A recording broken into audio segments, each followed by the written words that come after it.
తెలంగాణ ముఖ్యమంత్రి రేవంత్ రెడ్డి నిన్న వరంగల్ కాళోజీ కళాక్షేత్రాన్ని ప్రారంభించి అక్కడ భారీ బహిరంగ సభను ఉద్దేశించి ఆయన మాట్లాడారు. ఆయన మాట్లాడిన తీరు నెక్స్ట్ లెవెల్ అనిపించింది. ఆయన ఆయన చేసిన అభివృద్ధి పనులు ముఖ్యంగా తెలంగాణలో 6 గ్యారంటీలకు సంబంధించి ఫ్రీ బస్ కానీ లేదా ఫ్రీ కరెంట్ కానీ వాటిని అన్నిటి గురించి ప్రస్తావించారు. లెక్కలు కూడా కరెక్ట్గా చెప్పినారు. 18,500 కోట్ల రూపాయలు తెలంగాణలో ఇప్పటివరకు మన నెల నెల వస్తున్నటువంటి ఆదాయము, దాంట్లో 6,500 కోట్లు ఇప్పటివరకు కేసీఆర్ చేసిన అప్పుకే పోతున్నాయి, వడ్డీకే పోతున్నాయని, ఇంకా 6,500 కోట్ల రూపాయలతో ప్రభుత్వ జీతాలు పెన్షన్లు ఇస్తున్నామని, ఇక మిగిలిన 5,500 కోట్ల రూపాయలతో ఇంకా కొన్ని జమ చేసి మేము కొంచెం కష్టపడి ఆలోచించి మంత్రివర్గ సహచరులతో నేను మాట్లాడి రైతు రుణమాఫీ చేసినాము. ఇప్పటి వరకు 18,000 కోట్ల రుణమాఫీ చేస్తే ప్రతిపక్ష నేత అయినటువంటి కేసీఆర్ బయటకు వచ్చి ప్రశంసించాలి. కొద్ది మందికి మేము చేయలేదు, ఆ కొద్ది మందిలో కొన్ని టెక్నికల్ ప్రాబ్లమ్స్ ఉన్నాయి, వాటి వాళ్ళకు కూడా చేస్తాము. కానీ 18,000 కోట్ల రుణమాఫీ, 50 లక్షల నిరుపేద కుటుంబాలకు ఫ్రీ కరెంట్ 200 యూనిట్ల లోపు ఫ్రీ కరెంట్ ఇస్తున్నాము. ఇప్పటికి లక్షల మంది, కోట్ల మంది మా అక్క చెల్లెలందరూ కూడా బస్సు ప్రయాణించినారు. హస్బెండ్ భర్త డ్యూటీకి పోయి వచ్చేలోపు ఇంటికి, తల్లిగారి ఇంటికి వెళ్ళి మళ్ళీ రిటర్న్ అయ్యే సౌకర్యం మేము కల్పించినాము, ₹1 ఖర్చు లేకుండా. ఇలాంటి పరిపాలనను మేము అందిస్తుంటే ప్రతిపక్ష నేత అయినటువంటి ముఖ్యమంత్రి ఎక్కడైనా ఒకదేనా స్పందించాలి కదా. స్పందించకుండా ఫామ్ హౌస్లో కూర్చొని తాగుతున్నాడు అని చెప్పేసి రేవంత్ రెడ్డి మాట్లాడినాడు. రేవంత్ రెడ్డి చాలా సెటరికల్గా మాట్లాడినాడు. లాస్ట్ పంచ్ మనదైతే కిక్కే వేరప్ప అన్నట్టు రేవంత్ రెడ్డి, రాయ్యా అసెంబ్లీకి రా, చర్చిద్దాం, మాకేమైనా తప్పులుండి చూపించు, సరిదిద్దుకుంటాం, రాయ్యా స్వామి అని చెప్పి రేవంత్ రెడ్డి మాట్లాడిన తీరు అందరినీ నవ్వించింది. అసెంబ్లీకి వస్తే మేము తిడతామని భయపడుతున్నారు, నువ్వు అసెంబ్లీకి రా, నువ్వు ఏదైనా తప్పుంటే లేవనెత్తు, మేము దాన్ని సరిదిద్దుకుంటామని. రాయ్యా స్వామి అసెంబ్లీకి, నువ్వు లేకపోతే ఫామ్ హౌస్లోనే ఉంటున్నావు, నువ్వు నీకు కావాలంటే ఫామ్ హౌస్లో ఆ తెలిసిన వైన్ షాప్తో మాట్లాడి సీసాలు పంపిస్తాము, ఆ డబ్బులు కూడా నువ్వు ఇయ్యకు, మా వాళ్ళు ఇస్తారు ఆ డబ్బులు, తాయి వండుకో ఫామ్ హౌస్లో అని సెటరికల్గా రేవంత్ రెడ్డి మాట్లాడిన తీరు అందరినీ నవ్వించింది. సో రేవంత్ రెడ్డి ముఖ్యంగా ఆయన స్పీచ్లో చూసుకుంటే కనుక రేవంత్ రెడ్డి ఆయన అటు బట్టి విక్రమార్క అదేవిధంగా మంత్రివర్గ సహచరులందరినీ కూడా ఏ విషయమైనా, ఏ ప్రభుత్వ పథకంకి ఇవ్వాలన్నా, ఏదైనా సభ పెట్టాలన్నా, ఏ అధికార కార్యక్రమానికి సంబంధించి నేను నా సహచర మంత్రివర్గులు అందరూ కూడా నాకు సపోర్ట్ చేస్తున్నారు. బట్టి విక్రమార్క పేరు, అలాగే వరంగల్కి సంబంధించి వరంగల్ మంత్రిగా ఉన్నటువంటి పొంగులేటి శ్రీనివాసరెడ్డి ఆయన పేరు, అలాగే పొన్నం ప్రభాకర్ పేరు, రవాణా శాఖ మంత్రిగా ఉన్న ప్రతి ఒక్కరిని కూడా ఆయన కలుపుకొని మాట్లాడే ప్రయత్నం చేస్తున్నారు.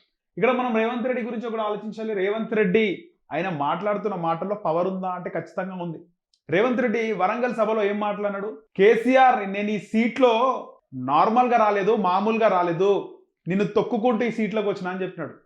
గతంలో ఇదే 2015 సంవత్సరంలో రేవంత్ రెడ్డి జైలుకు వెళ్ళి బయటకు వచ్చినప్పుడు జైలుకి వెళ్ళే ముందు కూడా కేసీఆర్ నిన్ను గద్దె దింపుతా అని ఒక వార్నింగ్ ఇచ్చుకుంటూ పోయినాడు. రాజకీయాల్లో చాలా మంది వార్నింగ్లు ఇస్తుంటారు, అది అప్పటికప్పుడే ఉంటుంది, మళ్ళీ ఎవరు కూడా దాన్ని పట్టించుకోరు, మళ్ళీ కలిసిపోతూ ఉంటారు. కానీ రేవంత్ రెడ్డి ఇచ్చిన మాట, ఆయన చెప్పిన మాట పైన నిలబడ్డాడు, సక్సెస్ అయ్యిండు. సో నేను చెప్పినా నిన్ను ఓడిస్తాను, నేను గద్దె దించుతా అని చెప్పినా గద్దె దించుతా, అలాగే కేసీఆర్ అనే మొక్కను నేను మళ్ళీ మొలవనియను, గతంలో నేను దించుతా అన్నా దించినాను, ఇప్పుడు కేసీఆర్ అనే మొక్క లేకుండా చేస్తాను, నేను మొలవనియను మళ్ళీ, అంటే బీఆర్ఎస్ని అధికారంలోకి ఎట్టి పరిస్థితుల్లోనూ అధికారంలోకి రానివ్వకుండా నేను చూస్తా అని చెప్పేసి ఇక్కడ రేవంత్ రెడ్డి మళ్ళీ మరోసారి ఛాలెంజ్ చేస్తాడు. నార్మల్గా రాలేదు, నేను తొక్కుకుంటూ వచ్చిన కేసీఆర్ అని చెప్పేసి కేసీఆర్ టార్గెట్గానే రేవంత్ రెడ్డి మాట్లాడాడు. సో కేసీఆర్ ఫామ్ హౌస్లో ఉన్నాడు. నిజంగా 10 ఏళ్ళు ఉన్నటువంటి తెలంగాణ ప్రభుత్వము ఆ తర్వాత 10 నెలలు ఆగమైందని చెప్పేసి కేసీఆర్ అంటుండు. మళ్ళీ ఆగమైనప్పుడు కేసీఆర్ బయటకు వచ్చి మాట్లాడాలి కదా. బయటకు వచ్చి మాట్లాడకుండా ఫామ్ హౌస్లో తాయి వండుకుంటున్నాడు. నువ్వు ఫామ్ హౌస్లో ఏం చేస్తున్నావు తెలుసు, ఇంతకుముందుకు ఏం చేసినావు తెలుసు, మళ్ళీ ఏం చేయబోతున్నావు కూడా తెలుసు.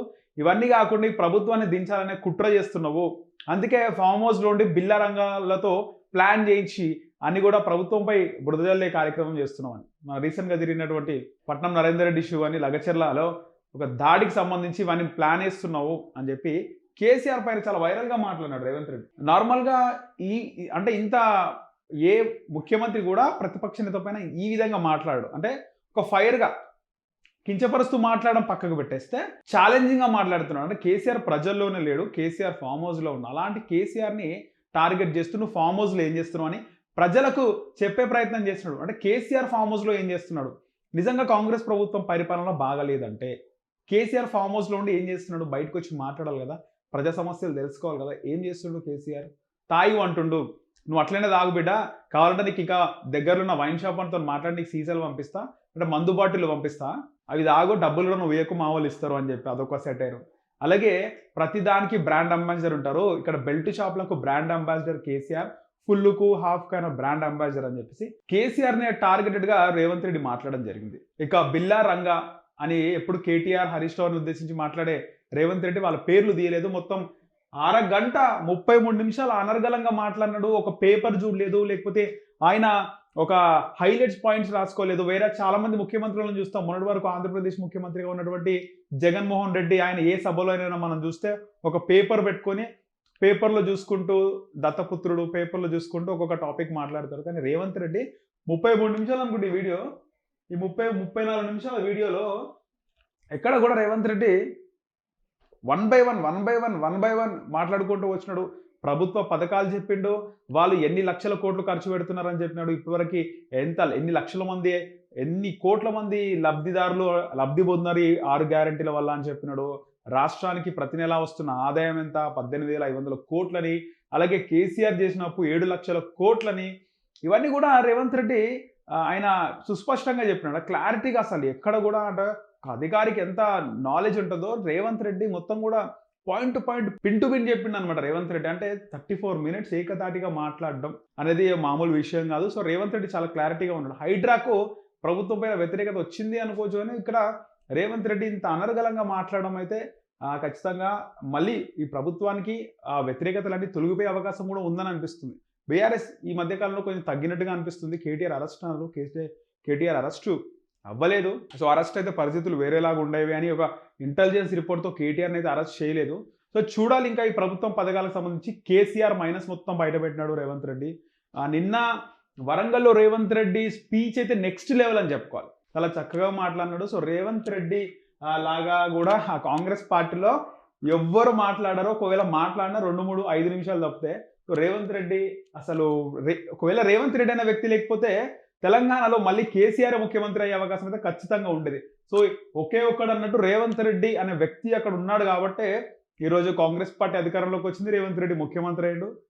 ఒకవేళ ఈయన లేకపోతే మళ్ళీ బీఆర్ఎస్ హ్యాట్రిక్ కొట్టేది ఖచ్చితంగా. కేటీఆర్ పెట్టిన ట్వీట్ నిజమయ్యేది.